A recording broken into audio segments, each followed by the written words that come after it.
નમસ્કાર વિદ્યાર્થી મિત્રો ફરી એકવાર આજના નવા ભાગમાં હું નીરવ સર આપ સૌ વિદ્યાર્થી મિત્રોનું હાર્દિક સ્વાગત કરું છું. છેલ્લા ભાગમાં આપણે સ્વાધ્યાય 13.6 એના 1 થી 4 એક્ઝામ્પલ જોઈ ગયા. આજે આપણે થોડાક આગળ વધવાનું છે. 13.6ના એક્ઝામ્પલ નંબર 5ને હવે આપણે જોવા જઈ રહ્યા છે. તો શરૂઆત કરીએ. સ્વાધ્યાય 13.6 એક્ઝામ્પલ નંબર 5. ટેક્સ્ટ બુક દરેક જણ ખાસ પોતાની જોડે રાખજો, કારણ કે અહીં આગળ રકમ સંક્ષિપ્તમાં લખીશ, એટલે ટેક્સ્ટ બુક હશે તો તમને સમજવામાં થોડી વધારે સરળતા રહેશે. તો શરૂઆત કરીએ. 10 મીટર ઊંડા એક નળાકાર વાસણની અંદરની સપાટીને રંગ કરવાનો ખર્ચ 2200 રૂપિયા આપેલો છે. અહીં આગળ ઊંડાઈ એને આપણે ઊંચાઈના સંદર્ભમાં લેવાની છે. નળાકાર હોય બરાબર છે, તો નળાકારની જે આ ઊંચાઈ છે ઊંચાઈને તમે ઊંડાઈ પણ કહી શકો, અને એ જે તમને અહીં આગળ આપેલી છે તે 10 મીટર છે. ત્યારબાદ તેની અંદરની સપાટીને રંગ કરવાનો ખર્ચ 2200 રૂપિયા છે. અંદરની સપાટીને રંગવાનો ખર્ચ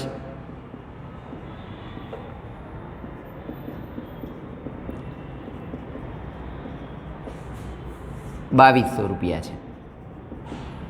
બરાબર. હવે જો રંગવાનો ખર્ચ 1 મીટરના 20 રૂપિયા પ્રમાણે, રંગવાનો ખર્ચ અહીં આગળ એવું સમજો કે ₹20માં 1 મીટરનો વર્ગ એરિયા રંગી શકાય છે. 20 રૂપિયામાં 1 મીટરનો વર્ગ એરિયા રંગી શકાય છે. તો આપણે કુલ ખર્ચ કેટલો કરવાનો છે રંગકામ પાછળ? અંદરની સપાટીને રંગ કરવામાં 2200 રૂપિયા. તો 2200 રૂપિયામાં કેટલા મીટર રંગી શકાય? તો આ જે 20ના 1 મીટર સ્ક્વેર, તો 2200માં કેટલા? એના ઉપરથી તમને નળાકારની અંદરની વક્ર સપાટીનું ક્ષેત્રફળ મળશે. તો આપણે લખીએ અહીં આગળ કે 2200 × 1 અને નીચે છેદમાં અહીં આગળ આવશે 20. 0 ગયા ઉડા દઈએ એટલે અહીં આગળ કેટલા આવે? 110 મીટરનો વર્ગ. બરાબર છે. તો વિદ્યાર્થી મિત્રો અહીં આગળ આપણે એવું લખવાનું કે 2200 રૂપિયામાં 110 મીટરનો વર્ગ અંદરની વક્ર સપાટી રંગી શકાય. બરાબર. ધેટ મીન્સ કે અંદરની વક્ર સપાટીનો જે એરિયા છે તે 110 મીટરનો સ્ક્વેર છે. હવે તમને અહીં આગળ બીજી વસ્તુ એવી પૂછી છે કે નળાકારની અંદરની વક્ર સપાટીનું જે માપ છે તે કેટલું થાય તે શોધો. તો એ આપણે આના મદદથી શોધી નાખ્યું. લખી રાખીએ. નંબર 1, નળાકારની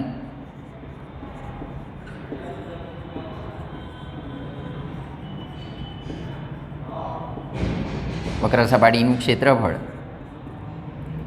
110 મીટરનો વર્ગ છે. બીજાની વાત કરીએ. બીજો પ્રશ્ન શું છે તે? બીજા પ્રશ્નમાં કીધું છે કે વાસણની અંદરની ત્રિજ્યા જે છે, પાયાની જે ત્રિજ્યા છે તે શોધો. તો પાયાની ત્રિજ્યા, સારું વિદ્યાર્થી મિત્રો, અહીં આગળ પહેલું તો પાયાની ત્રિજ્યા આપણે કરવી હોય, નળાકાર હોય બરાબર છે, અને આ નળાકારની આ પાયાની ત્રિજ્યા આ તમારે શોધવાની છે. તો નળાકારની આપણે વક્ર સપાટીનું જે ક્ષેત્રફળ છે તેના સૂત્રનો ઉપયોગ કરવો પડશે. તો લખીએ અહીં આગળ નળાકારની વક્ર સપાટીનું ક્ષેત્રફળ = 2πRh. બરાબર છે. સારું. નળાકારની જે અંદરની વક્ર સપાટી છે તે કેટલી છે? 110. એટલે અહીંયા 110 લખી દઈએ. પાઈ છે 22/7, અને આર ને એચ આનો ગુણાકાર આપણે કરીએ તો અહીં આગળ એચ જે છે તે આપણા 10 છે, અને આર ત્રિજ્યા તમારે શોધવાની છે. 110 1/2 7/22 અને 1/10 બરાબર આર. બરાબર છે. આ જે છે તે આ બાજુ વ્યસ્ત થઈને નીચે આવે 7/22 ને આવે 1/10. 0 ગયા 11 દુ 22. બરાબર છે. તો ઉપર આવશે 7, નીચે 4. તો ત્રિજ્યા આર બરાબર 7/4 સેમી. તો ત્રિજ્યા આર થઈ 7/4 સેમી. ત્યાર પછી આવે છે 3 નંબર. હવે વાસણની ક્ષમતા શોધો. ધેટ મીન્સ કે નળાકારનું જે ઘનફળ છે એ નળાકારનું ઘનફળ શોધવાનું છે. નળાકારનું ઘનફળ, નળાકારના ઘનફળનું સૂત્ર છે પાઈ આર સ્ક્વેર એચ, બરાબર છે. અને અહીં આગળ પાઈ આર સ્ક્વેર એચ છે તેની કિંમત આપણે મૂકતા જઈએ. પાઈની કિંમત છે 22/7, ત્રીજી આર છે 7/4, 7/4, અને જે ઊંચાઈ છે તે ઊંચાઈ આપણને રકમની શરૂઆતમાં જ આપેલી છે 10 મીટર, એટલે અહીં આગળ લખી દઈએ આપણે 10. 7 ગયા 7 ગયા, અહીં આગળ ઉડાડીએ એટલે 2, ઉપર આવે એટલે 11, આ ઉપર જતા રહેશે એટલે આવશે 5, બરાબર છે. જે વધે એને લખીએ 11 × 7 × 5, નીચે આવે અહીં આગળ 4. ચાલો 11 35 ને નીચે છેદમાં 4, બરાબર છે. એટલે અહીં આગળ 385/4, 385/4 છે એને આપણે ભાગાકાર કરીએ તો એ દશાંશ સ્વરૂપની અંદર ફેરવાઈ જશે. ચલો રફની અંદર થોડોક ભાગાકાર કરીને ચેક કરી લઈએ. 385, 9 ચોક 36, 6 ચોક 24, ભાગ આગળ ચલાવવા દશાંશ ચિહ્ન મૂકવાનું, 0.00, બરાબર છે. તો અહીં આગળ મળે છે 96.25 ઘનફળ છે, અને આપણા એકમની અંદર મીટર છે એટલે 96.25 મીટરનો ઘન. તો વિદ્યાર્થી મિત્રો, આ છે તમારો એક્ઝામ્પલ નંબર 5. એક્ઝામ્પલને એકવાર બે વાર જોઈ અને સરસ રીતે પહેલું આ એક્ઝામ્પલને નોટબુકમાં ઉતારવાનો છે. અને મેં દરેકને કીધું કે ખાસ ટેક્સ્ટ બુક પોતાની જોડે રાખો, જેથી આપણે રકમ બહુ સરળતાથી સમજી શકીએ. તો વિદ્યાર્થી મિત્રો, હવે આપણે એક્ઝામ્પલ નંબર 6ને લેવાનો છે.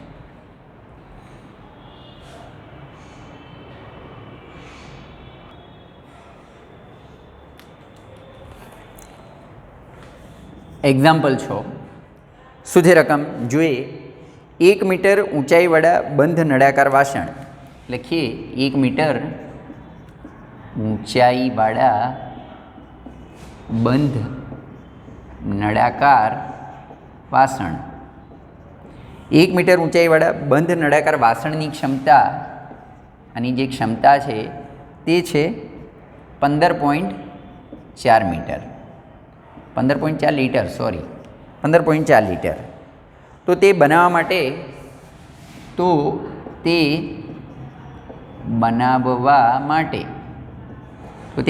માટે કેટલા ચોરસ મીટર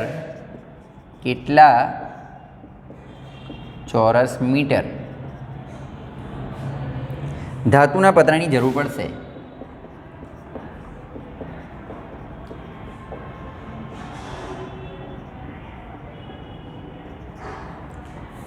બરાબર છે. હવે અહીં આગળ જુઓ વિદ્યાર્થી મિત્રો કે ઊંચાઈ તમને રકમમાં આપેલી છે કે 1 મીટર, એટલે અહીં આગળ લખીએ ઊંચાઈ = 1 મીટર. 1 મીટર ઊંચાઈવાળા બંધ નળાકાર વાસણની જે ક્ષમતા છે તે 15.4 લીટર છે.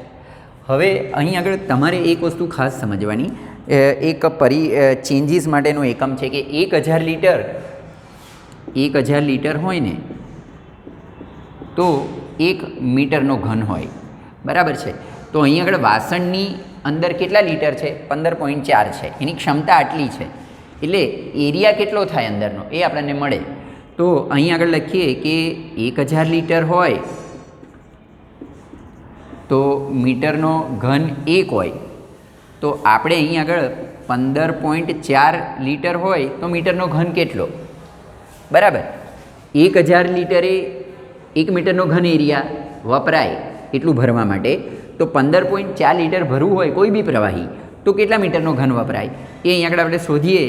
તો 15.4 × 1, નીચે અહીં આગળ આવે 1000, બરાબર છે. 154 એના છેદમાં આવે 10,000, એટલે એને દશાંશ સ્વરૂપમાં ફેરવીએ તો આટલા મીટરનો ઘન, બરાબર છે. 0.0154 મીટરનો ઘન આવે. સારું. હવે અહીં આગળ તમને એવું કીધેલું છે કે તો તે બનાવવા માટે કેટલું પતરું અહીં આગળ વપરાય તે મેઇનલી તો આ જે એરિયા મળ્યું નળાકારનો ઘનફળ, એ નળાકારના ઘનફળ ઉપરથી આપણે સૌપ્રથમ તો ત્રિજ્યા શોધવાની રહેશે, કારણ કે અહીં આગળ ત્રિજ્યા આપેલી નથી, બરાબર છે. તો લખીએ અહીં આગળ નળાકારનું ઘનફળ,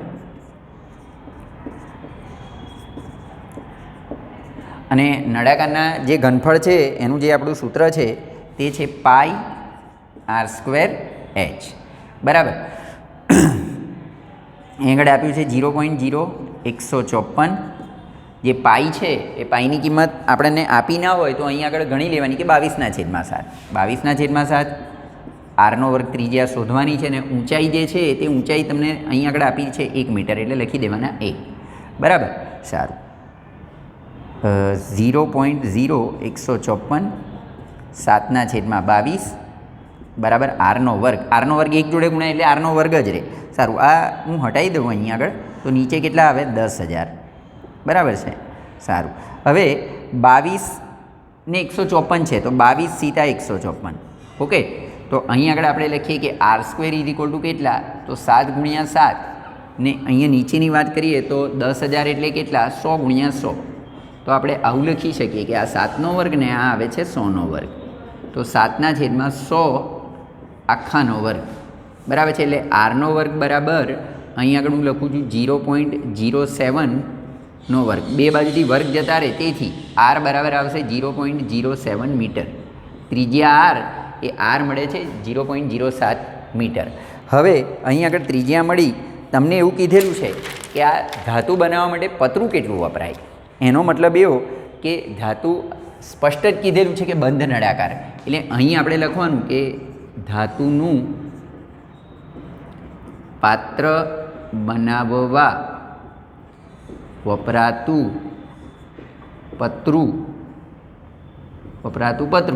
ધાતુનું પાત્ર બનાવવું હોય તો જે પતરું વપરાય તો એના માટે કેટલું પતરું વપરાય, તો બંધ નળાકારનું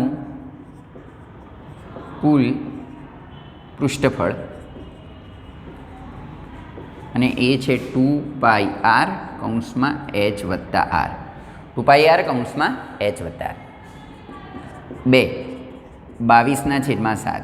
હવે આપણે આરની વાત કરીએ તો આર કેટલા છે 0.07. અહીં લખી દઈએ 0.07. h વત્તા આર, ઊંચાઈ hની વાત કરીએ તો એ 1 છે અને આર છે એ 0.07. 1 વત્તા 0.07 બરાબર છે. સારું, 2 22/7. 7/, કેટલા આવે 100, અને અહીં આગળ આપણે ટોટલ કરીએ તો 1.07 એટલે લખીએ અહીં આગળ 1.07. હું ધારો કે આ પોઈન્ટને હટાવી દઉં બરાબર છે, તો અહીં આગળ નીચે છેદમાં મળશે 100. જેનો છેદ ઉડાવી દઈએ, 7 ગયા 7 ગયા. હવે વિદ્યાર્થી મિત્રો એક કામ કરવાનું, બહુ લાંબો છેદ નથી ઉડાવો. 22 × 44 × 107 અને નીચે છેદમાં અહીં આગળ આપણે 10,000 લખી દેવાના બરાબર છે. 107 અને 44નો આપણે ગુણાકાર કરીશું તો એ ગુણાકાર જે મળે એને આપણે પછી 4 દશાંશ સ્થળ ખસેડી દેવાનું. રફની અંદર આપણે એક ગુણાકાર કરી નાખીએ 104 ને 44.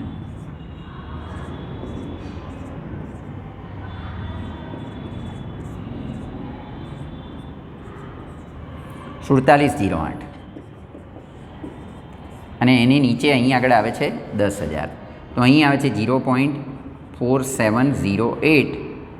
0.4708 ખાસ કરીને આ પૃષ્ઠફળ છે અને આખું જ મીટરને ધ્યાનમાં રાખીને કરવાનું છે, તો એકમ આવશે આપણો આટલા મીટરનો વર્ગ બરાબર.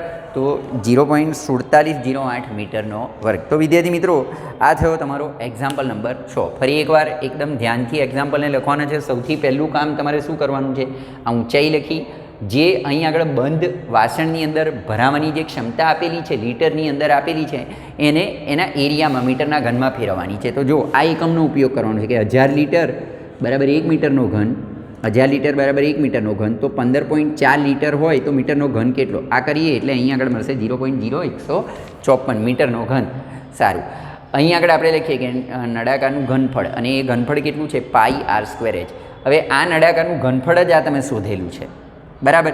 પાઈની કિંમત 22/7. ત્રિજ્યા આર અહીંયા નથી આપી, રકમમાં ક્યાંય ત્રિજ્યા આર નથી આપી, એટલે આર અહીંયા શોધવાની છે. ઊંચાઈ 1, આનો ઉપયોગ કરી અને આપણે અહીંયા આગળ ત્રિજ્યા શોધીને ત્રિજ્યા મળી 0.07 મીટર બરાબર. હવે તમને અંદર છેલ્લે એવો પ્રશ્ન કરેલો છે કે આ જે નળાકાર છે તે બનાવવા માટે કેટલું ધાતુનું પતરું વપરાશે બરાબર છે. તો અહીં આગળ લખીએ કે બંધ નળાકારનું કુલ પૃષ્ઠફળ 2πr h વત્તા r. બધી કિંમતો હવે મળી ગઈ. ઊંચાઈ h 1 મીટર આપી જ દીધેલી છે ત્રીજી આર તમે અહીંયા આગળ શોધી બધી કિંમતો અંદર મૂકીએ અને છેદ ઉડાડી દઈએ તો એ છેદ ઉડાડતા મળે છે 0.4708 મીટરનો ઘન. બરાબર છે. તો વિદ્યાર્થી મિત્રો આ થયો તમારો એક્ઝામ્પલ નંબર 6.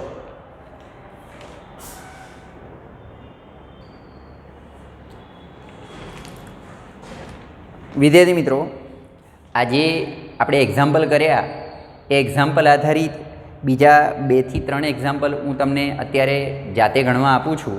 દરેક જણે ગૃહ કાર્યમાં ખાસ આ એક્ઝામ્પલને ગણવાના છે. તો અહીં આગળ રકમ લખું છું, ખાસ તમે લખી લો. નળાકાર વાસણનો પરિઘ 220 સેમી છે. એની જે ઊંચાઈ છે તે 35 સેમી છે. ઊંચાઈ બરાબર 35 સેમી. તો તેમાં કેટલા લીટર પાણી સમાય? બીજો એક એક્ઝામ્પલ. એક કેરમની કૂકરી, કેરમની કૂકરીનો વ્યાસ અને ઊંચાઈ, કેરમની કૂકરીનો વ્યાસ અને ઊંચાઈ 4 સેમી અને 0.5 સેમી છે. બરાબર છે. જો આવી કેરમની 12 કૂકરીઓને એકબીજા ઉપર લંબ ગોઠવવામાં આવે છે, જો કેરમની આવી 12 કૂકરીને એકબીજાના લંબ ગોઠવતા, 12 કૂકરીને એકબીજાની લંબ ગોઠવો તો જે નળાકાર બને છે તેનું ઘનફળ શોધો. ગોઠવતા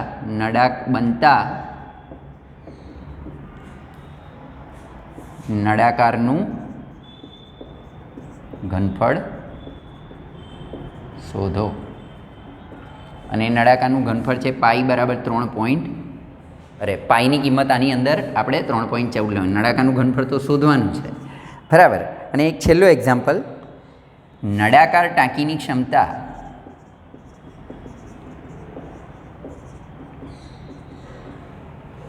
એક ક્ષમતા છે 38,500 લીટર.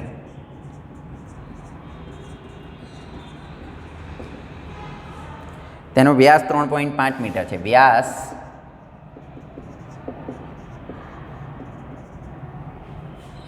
બરાબર. તો તેની ઊંચાઈ શોધો. તો તેની